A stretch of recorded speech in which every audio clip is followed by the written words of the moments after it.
Neste último segmento da primeira parte, nós vamos falar da inovação no Brasil e como elas têm se desenvolvido no nosso país.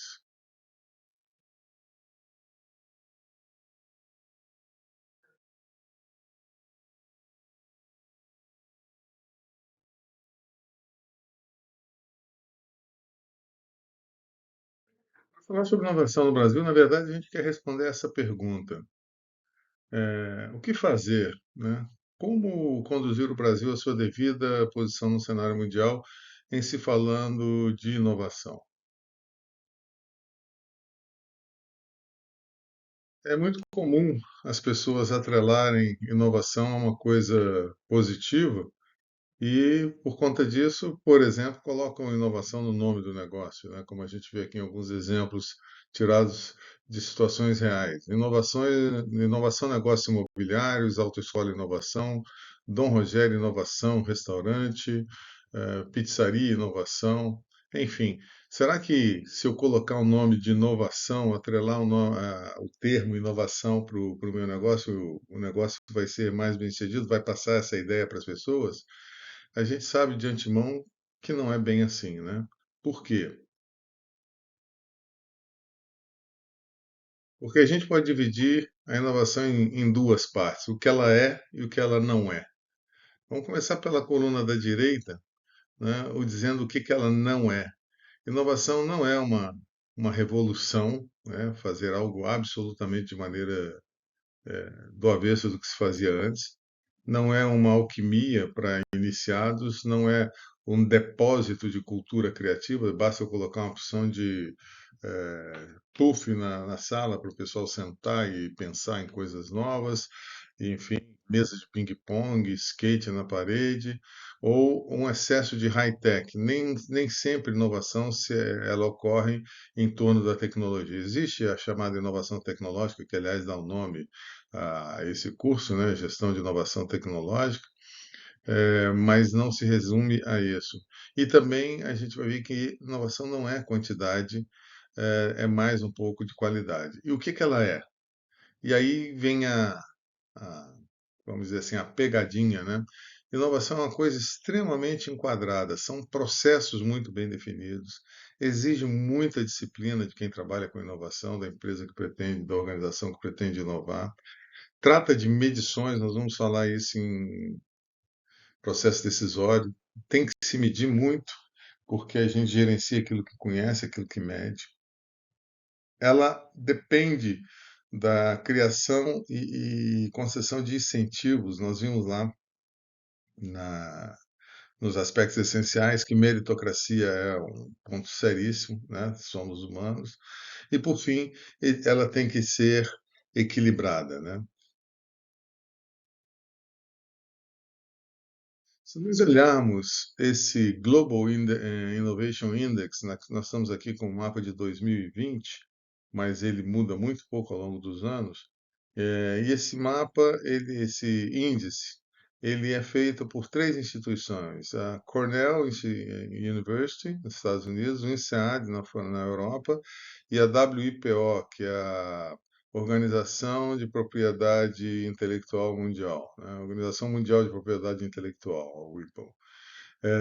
E aí, esse índice é publicado anualmente, e no de 2020 nós temos que a Suíça, que tem essa primeira posição desde que o índice foi criado, ela preserva a sua posição.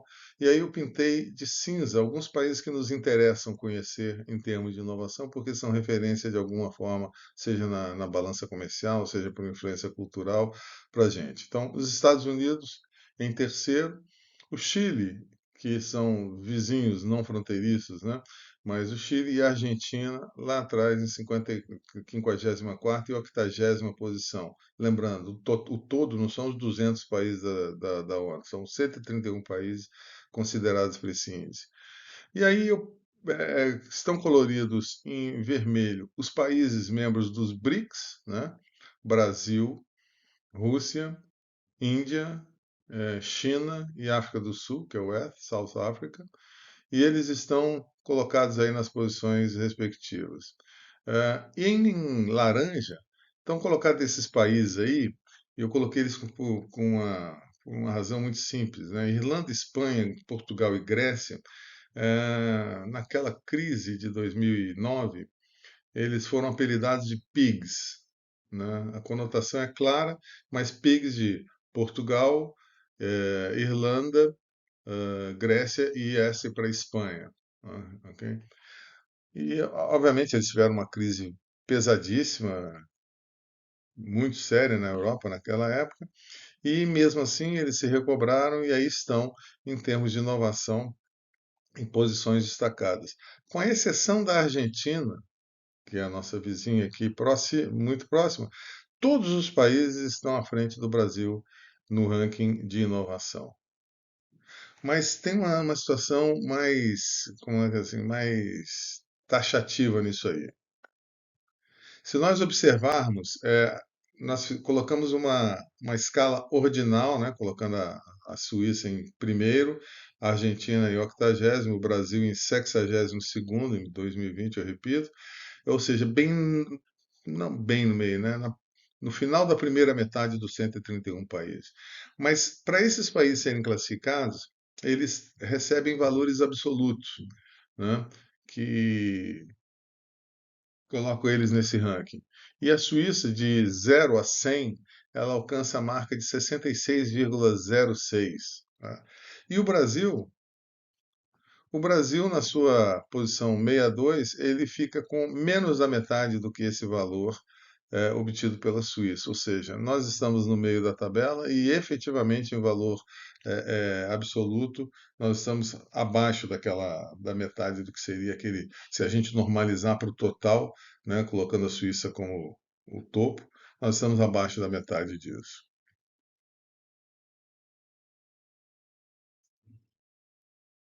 Um outro índice interessante é dado pelo Atlas de Complexidade Econômica publicado por Harvard, né? O que é uma economia complexa? Né? Economia complexa é aquela que tem várias etapas, desde o primeiro material, o primeiro serviço colocado, até o produto final acabado ou serviço final entregue. Então, vamos pegar um exemplo de baixíssima complexidade: a pesca. Você vai lá e tira o peixe do mar e ele já está pronto para consumo. Então, baixíssima complexidade. Altíssima complexidade: um satélite artificial, por exemplo, que você tem que colocar no espaço.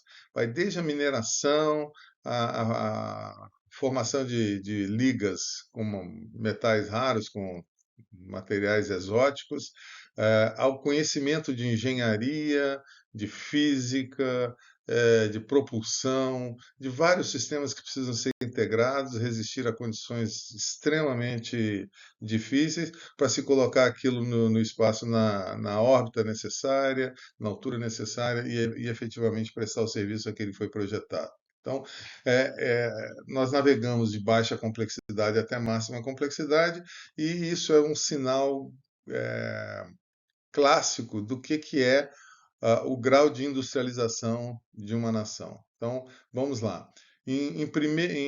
Nós temos aí 5 zonas, né, 5 áreas onde são definidos os países que são ah, classificados. Então, do azul escuro até o vermelho, nós vamos de altamente complexo, mediamente complexo. No amarelo, nós estamos na média. Depois, um laranja aqui, um salmão, alguma coisa assim. Nós temos menor complexidade até o vermelho, que tem baixíssima complexidade. Agora vamos ver o andamento de alguns países pinçados aqui, escolhidos a dedo, para ver como é que eles se saíram nos últimos 20 anos, né, considerando que esse resultado é de 2018. Em 2000, nós tínhamos que os Estados Unidos eram o sexto colocado, e ele foi caindo para ser o 11º em relação aos 133 países que fazem parte desse índice. Tá? Ah, por outro lado, a China, lá atrás, né, no início da década de 2000, ela estava em 39º lugar, foi ascendendo até chegar ao 18º, agora já está no mesmo bairro, digamos assim, que os Estados Unidos, a zona azul escuro ali. A Indonésia era 59ª, está em 61º. Ela se manteve nessa posição durante esses 20 anos. Ou seja, ela não muda muito em relação aos demais países em termos de industrialização, em termos de complexidade econômica. Agora, olha que interessante o exemplo de Uganda. Uganda, ela estava bem lá no último quinto, né, na posição 1, 2, 3, e ascendeu para a posição 8,6 e numa ascensão clara, historicamente clara. Agora vamos ver mais dois exemplos interessantes. Quem é o líder disso aí? Desde sempre, o Japão. Desde que começou a ser medido, o Japão ocupa a primeira posição. Né? Agora, observe o seguinte: em 2000, eh, o índice de complexidade econômica, o SI, o valor absoluto desse índice para o Japão era 2,9, 2,90. E aí ele foi caindo, caindo, caindo até chegar a 2,43, embora o Japão continue na primeira posição dos 133 países listados nesse atlas. E aí vão se perguntar: e o Brasil? Quão complexa é a economia brasileira? E aí estamos. Nós estávamos bem à frente da China, vamos lembrar, a China estava na posição 39, 39ª. Em 2000 nós éramos a 27ª economia em termos de complexidade e fomos caindo até a posição 49ª, ou seja, se a gente arredondar de 25 para 50, nós caímos para metade em medida relativa. Porém, a notícia é um pouco pior do que isso. Se a gente observar nessas setas amarelas, nós temos que, em 2000, o valor absoluto para o Brasil era 0,79. Né? Ou lembra aqui que o Japão era 2,9. Então, de novo, se arredondarmos, nós estamos falando de 0,8, né? Contra 2,9. Menos de um terço daquilo lá, quase um quarto, né? Se a gente forçar uma barra. E 18 anos depois, o Brasil não só caiu para metade, mas ele passou para um valor absoluto de 0,21. Se a gente arredondar para 0,2 e sair do 0,8, nós pioramos não para metade, mas para um quarto do que éramos. E não por acaso estamos nessa área aí vizinha à Indonésia. Né? Ou seja, isso é um sinal claro de desindustrialização. Nós perdemos a nossa capacidade provida pelas indústrias de base e estamos numa economia basicamente de serviços. Isso, para o futuro do país, não é uma boa notícia. E os fatos estão aí, contra fatos não há argumentos, como costuma se dizer. Agora vamos ver mais um fator interessante a se olhar quando se fala em inovação. Se a gente olhar essa figura, nós vamos ver aí uma evolução temporal daquilo que foi denominada Primeira Revolução Industrial, século XVIII, meados do século XVIII, que durou aproximadamente um século, 1760 a 1840, passando pela Segunda Revolução Industrial, já em 1870 até 1914, né, praticamente arredondando 100 anos depois daquela primeira. E aí, num espaço mais curto, meio século, tivemos a Revolução Digital, que é comumente conhecida como a Terceira Revolução, e a quarta revolução é difícil, assim, a gente dá apelidos para ela, né? Coloca de indústria 4.0, porque é o presente. É difícil escrever a história quando está dentro da história, né? É difícil atribuir um termo. Mas por que que a gente acredita que essa seja a quarta revolução? Bom, voltemos na primeira. Quais são as palavras-chave para cada uma dessas revoluções? Na Revolução Industrial, houve uma padronização geral. Saiu-se de uma época que era plenamente artesanal, né, que vinha desde o princípio dos tempos, cada coisa era feita de uma maneira única, para uma eventual padronização. E o símbolo aqui é a locomotiva a vapor, mas várias coisas marcaram essa época, o tear e uma série de coisas que possibilitavam uma escala muito maior em relação ao trabalho artesanal de outrora. Né? Ou seja, posso produzir muito mais porque agora eu tenho uma forma, por assim dizer, e aí isso aí vai me permitir produzir mais. Quando representado pelo Ford T e do Henry Ford, né? O que a a, a linha de montagem criada pelo Ford exemplifica dessa época é a capacidade de escalar as coisas, de produzir em quantidades inimagináveis. Diga-se de passagem o seguinte: previamente à primeira Revolução Industrial, existia uma teoria malthusiana onde o futuro era negro para a humanidade, porque Malthus escreveu que a população crescia numa relação geométrica, enquanto a capacidade de produzir alimentos era numa crescente aritmética. Então, a conta não fechava, nós íamos perecer por falta de comida no mundo, né? Só que essas revoluções fizeram com que houvesse um excesso, um surplus de produção. E isso aí permitiu que o crescimento de produção de bens e de serviços fosse tão maior do que a população que, só para se ter uma ideia, em 150 anos, a Inglaterra quadriplicou a população, ou seja, quadriplicou porque havia sobra de produção, muita gente, muita comida para muita gente.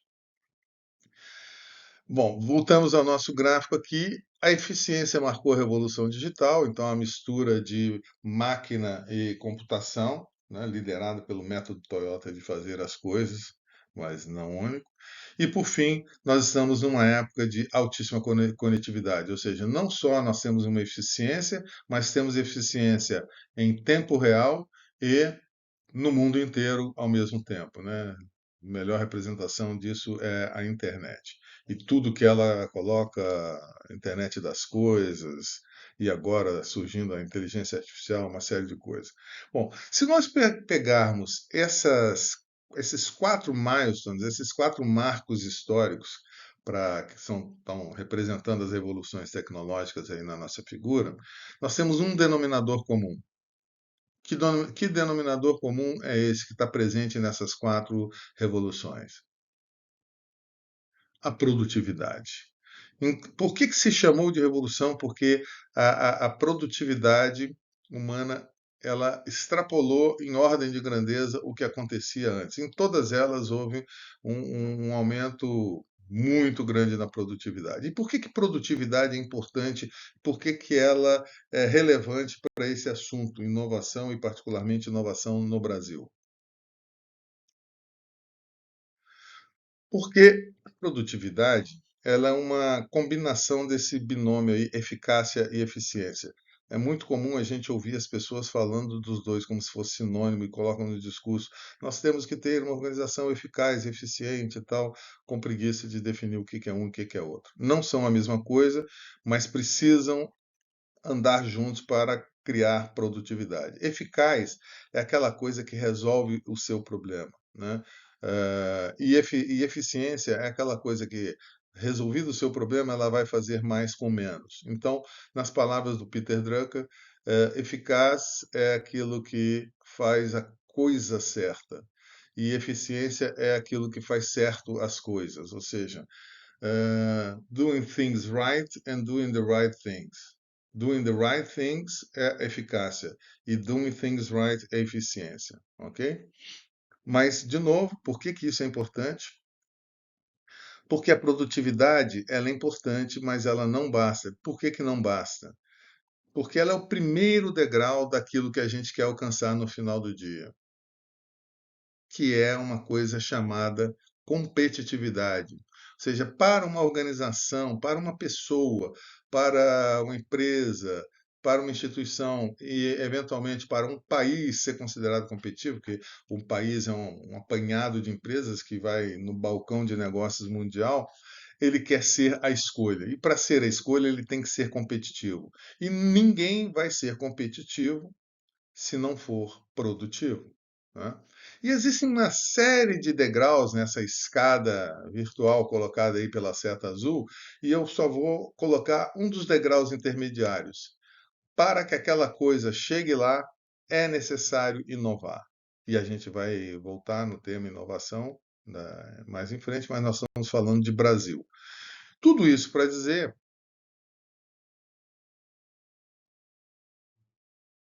que competitividade é importante no cenário da inovação mundial. E aí também existe um índice produzido pelo Fórum Econômico Mundial, que é o índice de competitividade global, que vai do pior ao melhor. Quanto mais escuro for o azul, mais competitivo é a nação. E aí nós temos aqui o cálculo para esse índice. Ele é feito com base em três grandes blocos.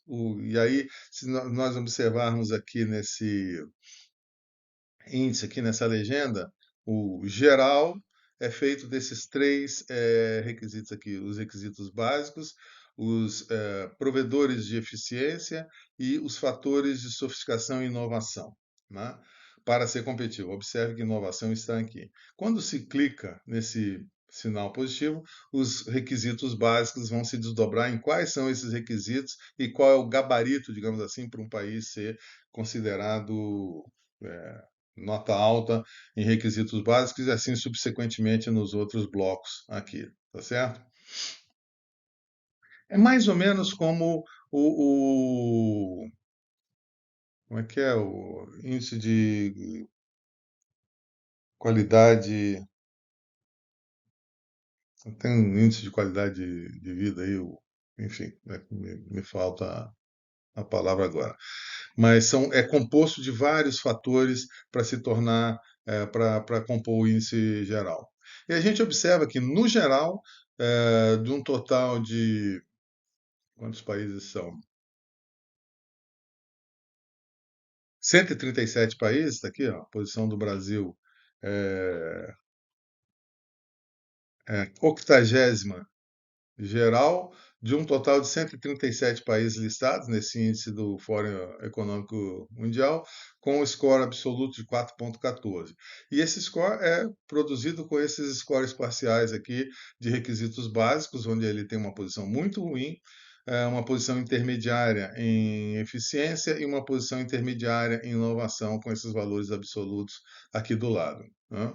Então, se nós recapitularmos, nós temos uma complexidade econômica baixa, nós temos uma competitividade baixa e nós temos um índice de inovação, quer dizer, baixa, intermediário, né? Vamos colocar assim. E aí, qual é a posição que o Brasil ocupa e qual é a posição que o Brasil deveria ocupar nesse mundo, né? Vai depender. Depende de quê?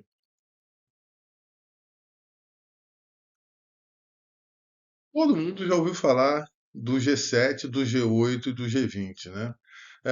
O G7, que começou com o G4 ou G5, iniciativa do Canadá, convidou os Estados Unidos, convidou a França, Reino Unido, e, se eu não me engano, a Alemanha na época.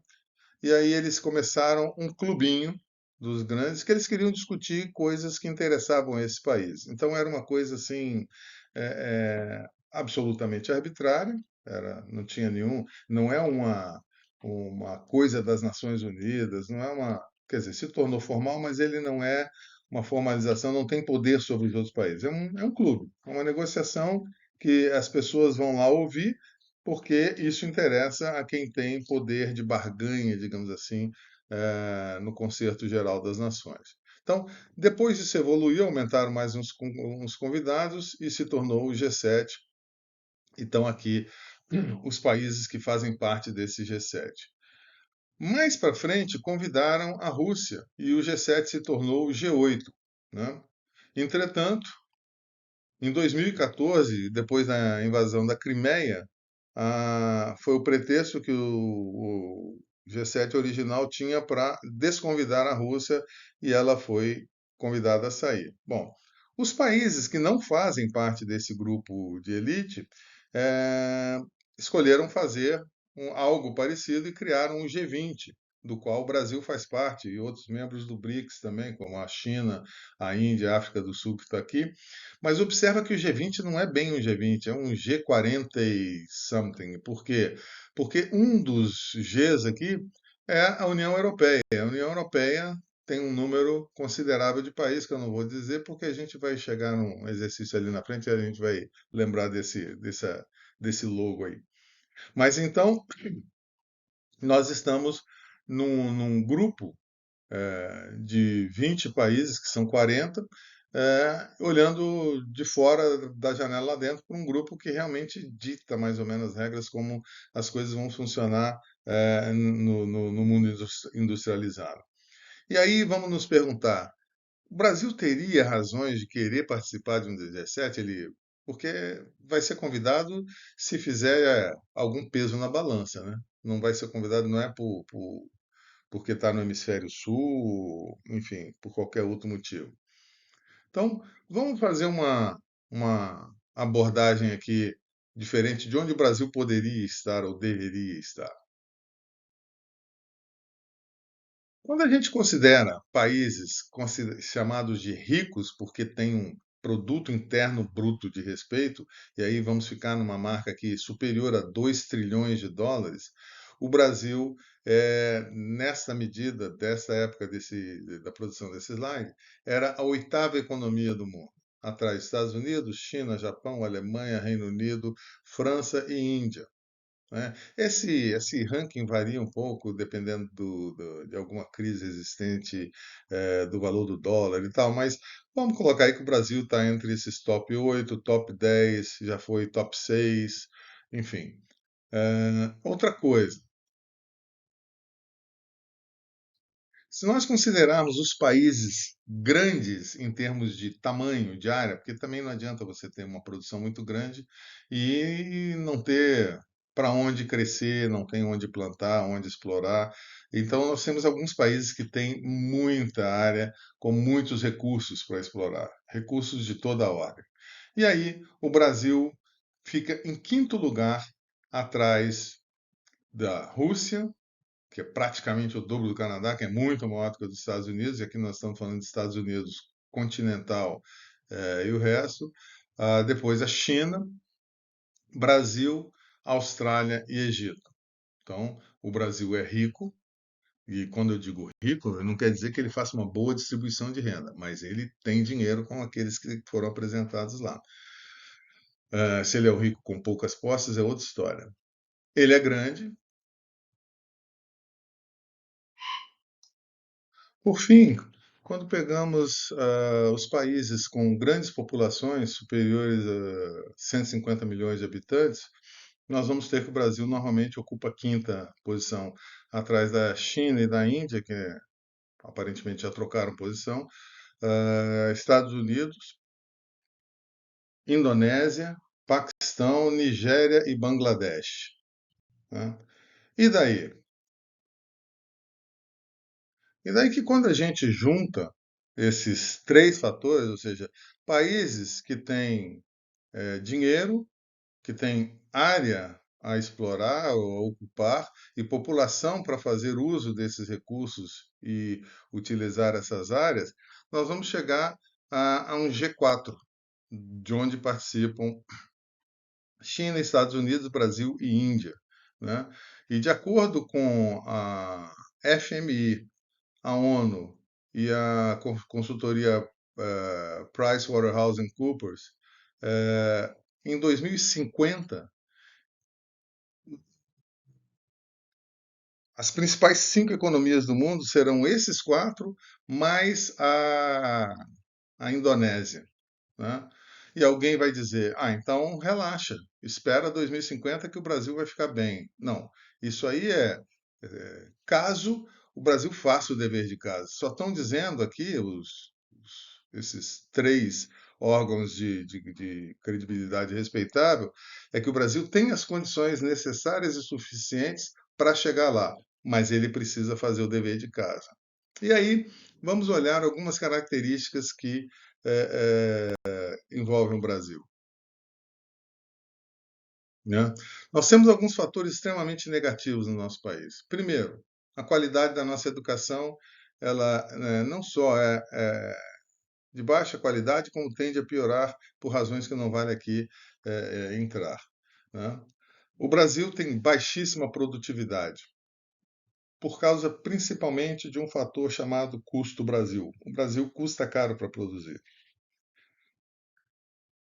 por uma razão que fica restrita a cientistas políticos, porque não dá para explicar para o leigo normal, nós vivemos numa crise política eterna, sem termos questões religiosas sérias, beligerantes, nós não temos problemas de raça, como em outros países, nós não temos uma série de problemas que geram fome, enfim, coisas que geram crises políticas por aí. Nós não temos essas mesmas condições, mas, no entanto, nós não conseguimos sair da nossa crise política. E eu já tenho uma vida relativamente longa, eu nunca consegui viver fora de uma crise política. Nós temos problemas crônicos de saúde e de segurança e nós padecemos de uma insegurança jurídica atroz. E daí? Qual o problema da insegurança jurídica? O problema da insegurança jurídica é que ela afasta investidores como a cruz do diabo. Ninguém vai vir se a regra mudar no dia seguinte, depois que investir um capital pesado para montar uma fábrica ou algo do gênero. Tá? Então, isso aí são fatores desanimadores para quem pensa no Brasil de 2050 ocupando aquele lugar lá das 5 maiores economias do mundo.